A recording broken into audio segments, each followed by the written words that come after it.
Tiziano is going to introduce and chair the final discussion.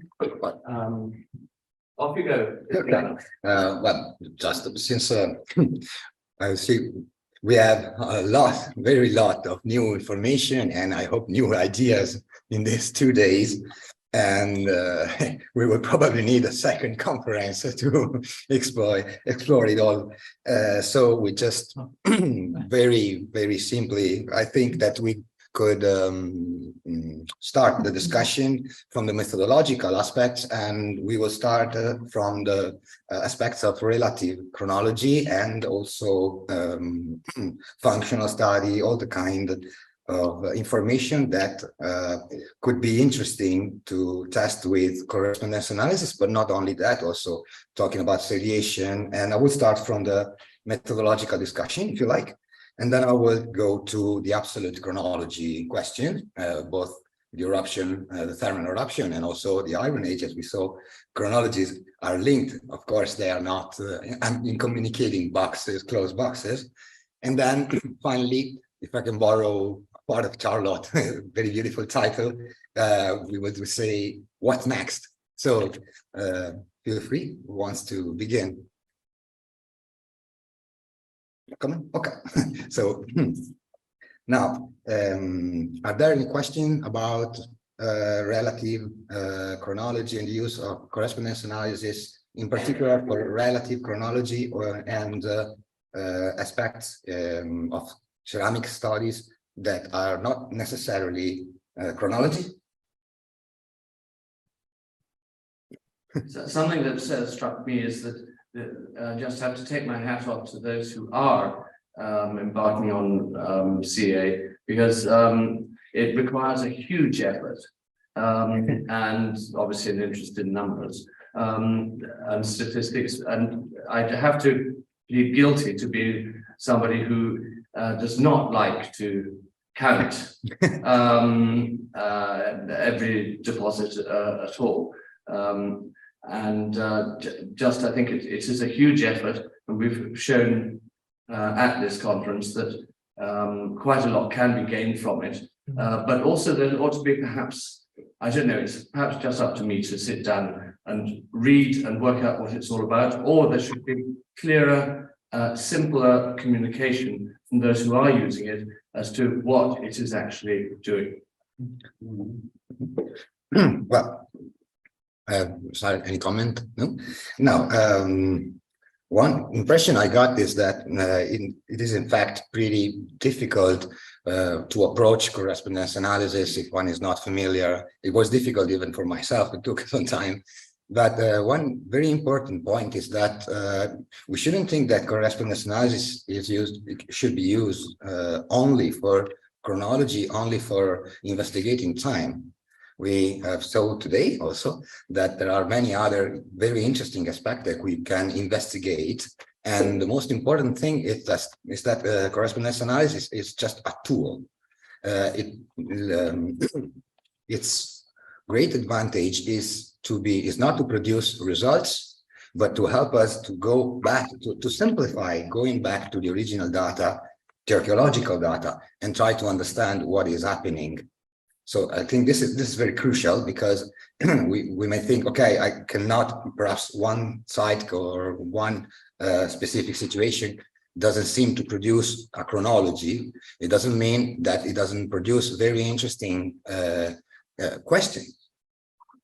And that is one point. Nobody else? Charles? Charles Sturge. Yeah.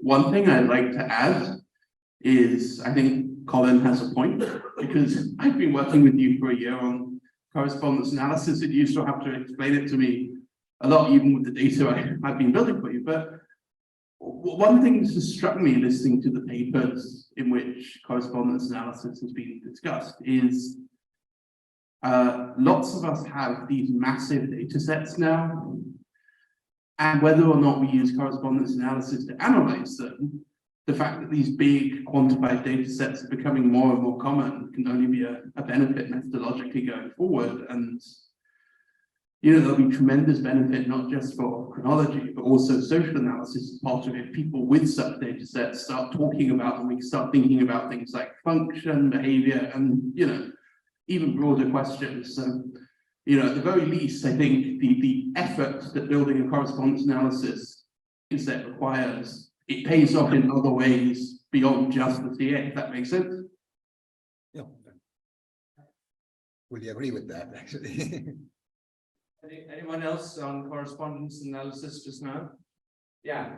Maybe just a small remark between if you do correspondence analysis of assemblages, or is it a good thing to mix analysis of floor deposits and of secondary deposits? It's not necessarily good or bad. You can do it, of course. And then the process of toponymy is different, and so I was just wondering if it's like if it's not like mixing apples and pears again. Well, of course, one has to be very conscious of what he's doing with the correspondence analysis. So you can use both kind of evidence, both kind of context, and as Bernie has shown, you can even use correspondence analysis on dumps, on re-excavated materials. Of course, if it depends, you have to have very clear what you are trying to see.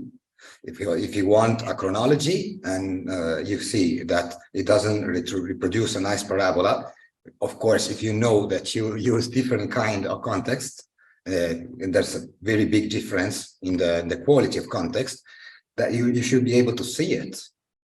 And you can have the ideal situation where you say, okay, there's no alteration depending on the kind of context. And so we have a so nice development through time that is irrelevant if something is mixed, for example. Or you can have the opposite situation where you expect a very nice chronology and you see that points are spread off. Point is that correspondence analysis can be used to combine all the information, but not combine to produce a result. Like, for example, in Bayesian analysis, which is very useful to isolate data, possibilities in the data. Correspondence analysis, on the contrary, works better with superimposition, with mixed kind of data, and its goal is exactly to be able to draw a general picture of everything and then go and make cuts in details following exactly what we want to investigate and what we suspect, or confirm observation, or even draw new observation. It's fundamentally a technique for finding good questions, not answers. Okay, we can pass to the second part, the absolute chronology. I'm sorry, Hiro wanted to say. I would like to add something, if you like, to Jan's question. In fact, correspondence analysis works very well with primary deposits.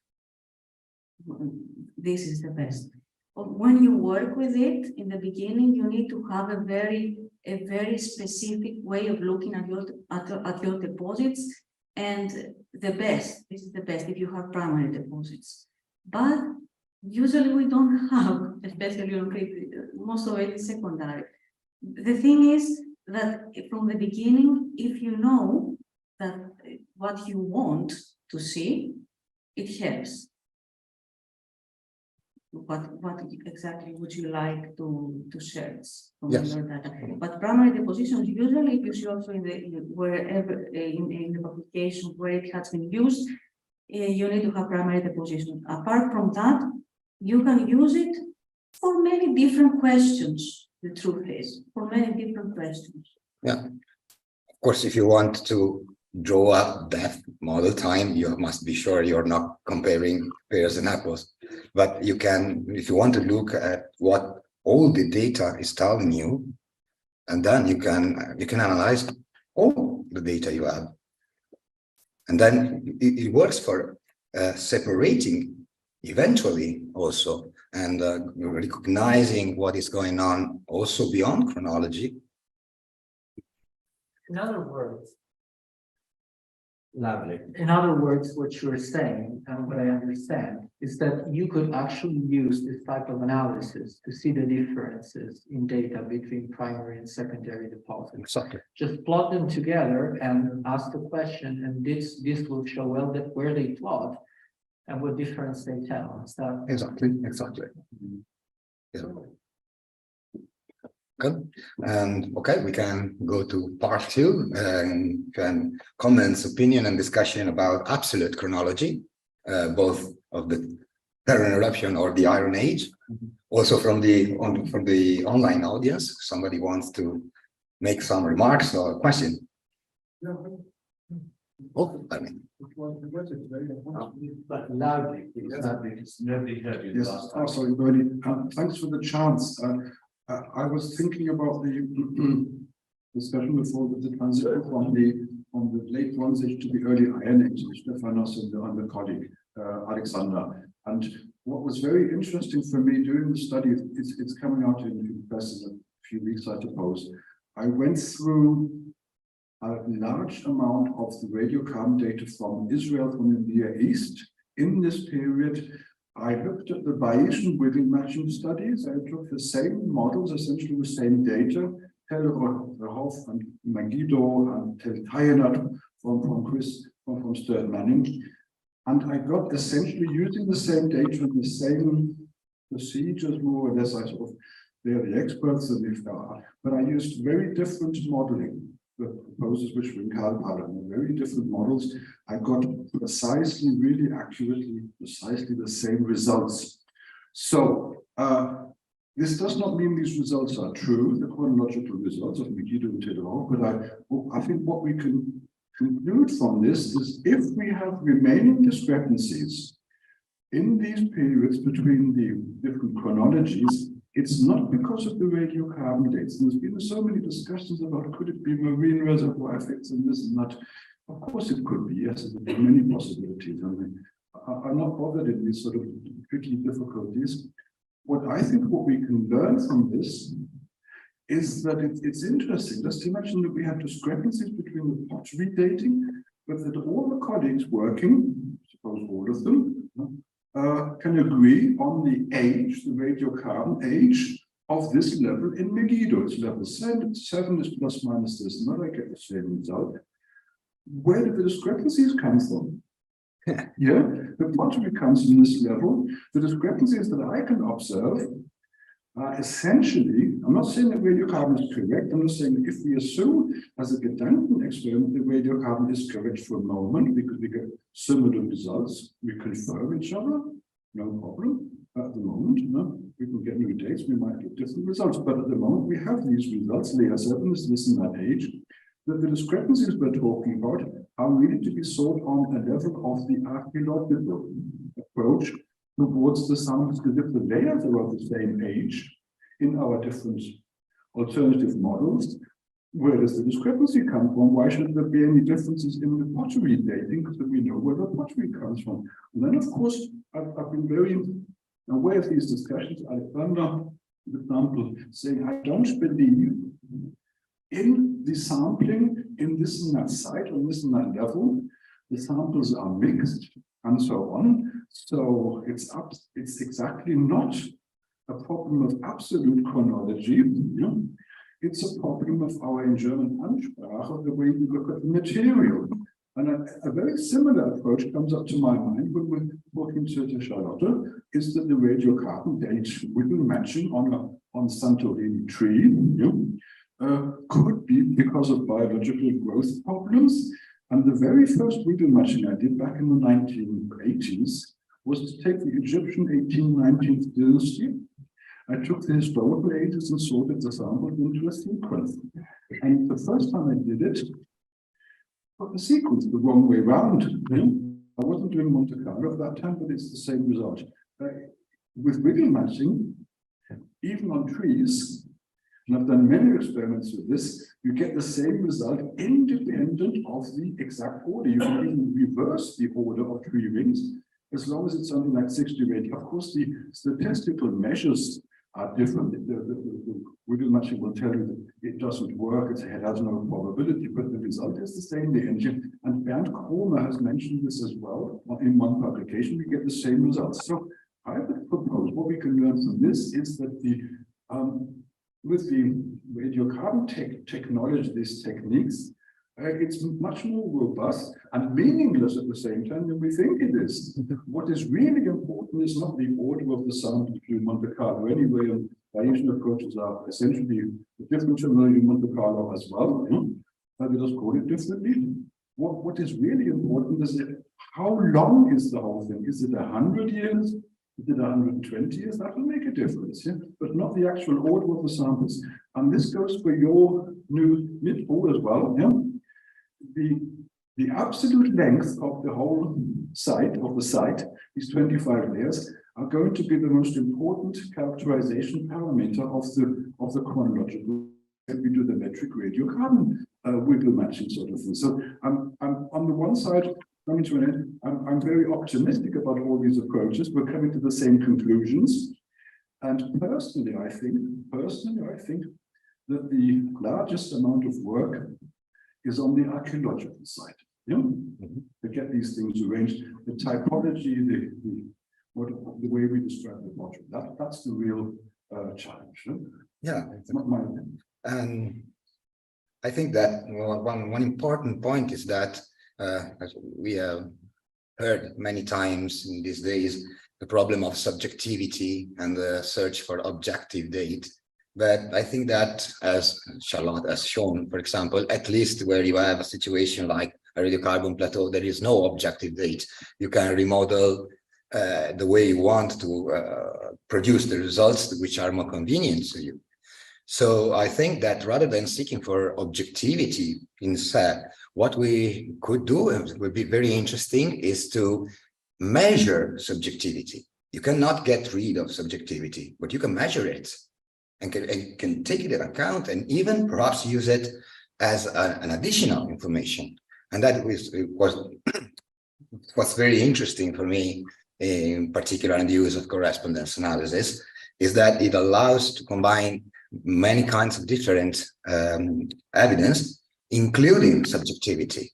And we can use it to test subjectivity and to what extent it changes the picture that we get. And the most important point is that correspondence analysis could be a sort of language towards a better communication.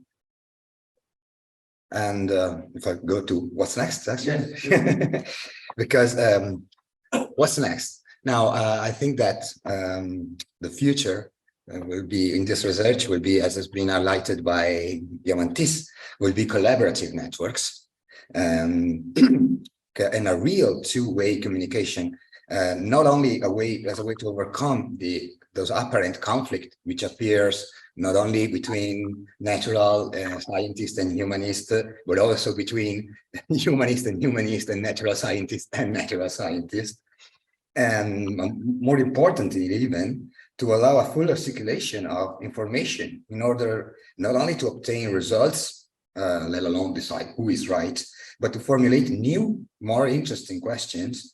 And because ultimately debates shouldn't be fossilizing research, nor necessarily revolutionizing research, but they are the greatest chances we have to refine the methods and the wider knowledge and circulation of information of all the different aspects. And all in all, that's the point that good questions are better than answers. Thank you, Tiziano. Would anyone like to make a final comment, or shall we take that as a wrap from Tiziano?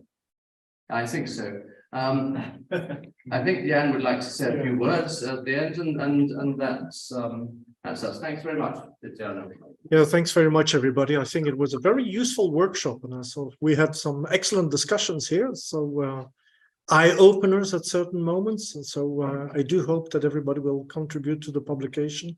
I'll send you a message as to the deadline, because you know we have a pretty good reputation. I don't think it'll come out before my retirement, but pretty soon afterwards, I think.